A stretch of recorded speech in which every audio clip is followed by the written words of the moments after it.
मैं निवेदन करूंगा ब्लॉक प्रमुख अध्यक्ष आदरणीय मामला तय था तो प्रभुनाथ चौहान को सांसद का टिकट दिया, और जब भाजपा की मोदी की लहर आई तो सिन्हा जी को टिकट दिया।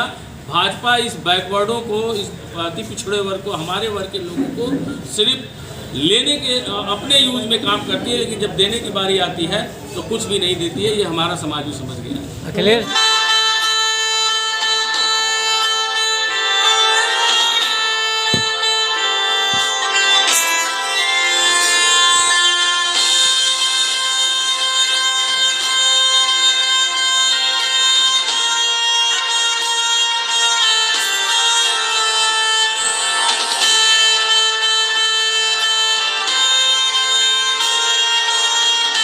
नमस्कार, आप देख रहे हैं न्यूज़ टुडे 24 मैं अखिलेश।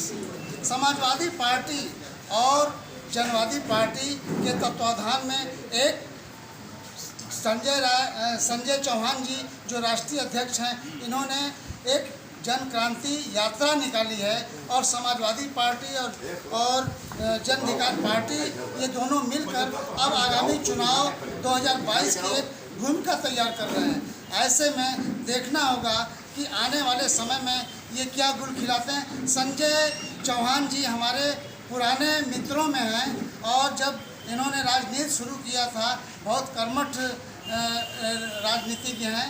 तो आज हम इनसे खुद बात करते हैं कि क्या है इनकी नई रणनीति। समाजवादी पार्टी सोशलिस्ट के तत्वाधान से भाजपा हटाओ प्रदेश बचाओ जनवादी जन क्रांति यात्रा 16 अगस्त से बागी बलिया से चली है, और 2 सितंबर को समाजवादी पार्टी के कार्यालय में इसका समापन है विभिन्न जनपदों से होते हुए। और यह यात्रा का मकसद है कि भाजपा की पूंजीवादी सामंतवादी जन विरोधी नीतियों के खिलाफ जनता को, पिछड़ों और दलितों को जागरूक करना, और उन्हें अपने निजी जीवन की मसाइल पर, रोजगार के मामले में, शिक्षा के मामले में, स्वास्थ्य के मामले में, महंगाई के मामले में बीजेपी द्वारा जो किया जा रहा है, इन सारी चीज़ों को जो बढ़ाया जा रहा है, शिक्षा का स्तर गिराया जा रहा है, महंगाई बढ़ाई जा रही है, बेरोजगारी बढ़ी है, और कहीं न कहीं किसान आज लंबे दौर से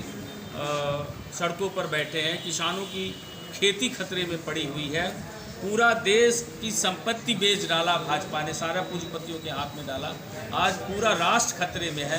इन सारी चीज़ों को लेकर के हम लोग जनता के बीच में जा रहे हैं और उन्हें बता रहे हैं कि आप सब लोग राष्ट्रीय अध्यक्ष अखिलेश यादव जी की विकासवादी और समाजवादी नीतियों पर भरोसा करिए, और 2022 में अखिलेश यादव जी की सरकार बनाइए, जिससे कि इस प्रदेश में विकास हो सके, शिक्षा मिल सके सही, महंगाई घट सके, और तमाम सारे जो जन सहयोगी योजनाएं हैं उनका सही ढंग से जनता तक लाभ पहुंच सके। एक वीडियो वायरल हुआ है, सरकार ने और योगी जी ने कहा हमें यादवों का वोट नहीं चाहिए। भारतीय जनता पार्टी नफरत की राजनीति करती है, ये पिछड़ों के खिलाफ लड़ाती है। भारतीय जनता पार्टी ने कहा कि सारा कुछ यादव लेकर के चले जा रहे हैं, उनकी सरकार में किसी दूसरे पिछड़ों को नहीं मिल रहा है, पिछड़ों को नहीं मिल रहा है। मैं भाजपा के लोगों से पूछना चाहता हूँ कि 2019 के लोकसभा का चुनाव अभी बीता है, और यही गाजीपुर जिला है। जब भाजपा डूबती हुई नाव थी, तब प्रभुनाथ चौहान को नाव पे बिठा दिया, और जब मोदी की लहर आई और भाजपा जब मजबूत हुई, तो उस नाव पर पार होने के लिए मनोज सिन्हा को बिठा दिया। यह पिछड़ों को उसकी देने की क्या नीयत है, आप इसी उदाहरण से समझ सकते हैं। वहीं अखिलेश यादव जी 2019 के लोकसभा में मजबूत गठबंधन था। मैं अगर अपनी समाज की बात करूं तो 90% हमारा समाज भाजपा का साथ था। 80 लोकसभा सीटों में एक भी टिकट भाजपा ने चौहान को नहीं दिया, और 37 टिकट अखिलेश यादव जी के पास था। उनकी देने की नीयत है तो मुझे चंदौली से लोकसभा का टिकट दिया।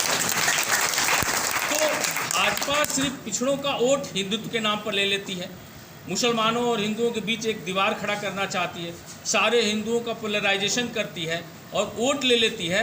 तो जब देने की बारी आ जाती है तो हम नुनिया हो जाते हैं, लोहार हो जाते हैं, कुहार हो जाते हैं, नाई हो जाते हैं। तो सारा पिछड़ा वर्ग अब भाजपा की साजिश को समझ चुका है।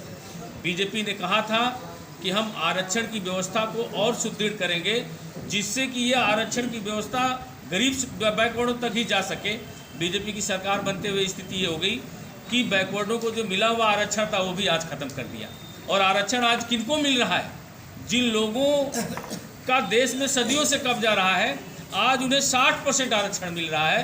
बैकवर्ड की मेरिट हाई जा रही है और जनरल की मेरिट लो जा रही है। तो आप इसी से अंदाज़ा लगा सकते हैं कि बीजेपी ने आरक्षण की प्रासंगिकता को कितना खत्म कर दिया।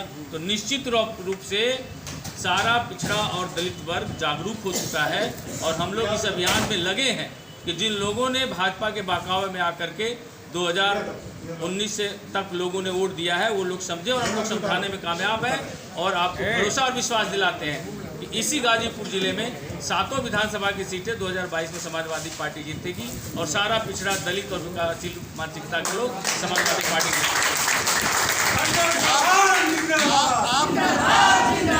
आपने देखा कि अब जनवादी पार्टी भी और समाजवादी पार्टी का जो एक गठबंधन बना है, ये बहुत मजबूत गठबंधन है। आरक्षण और भ्रष्टाचार विकास के नाम पर अब 22 में 22 की चलेगी। न्यूज़ टुडे 24 बने रहे इसी ताज़ा तरीन खबर।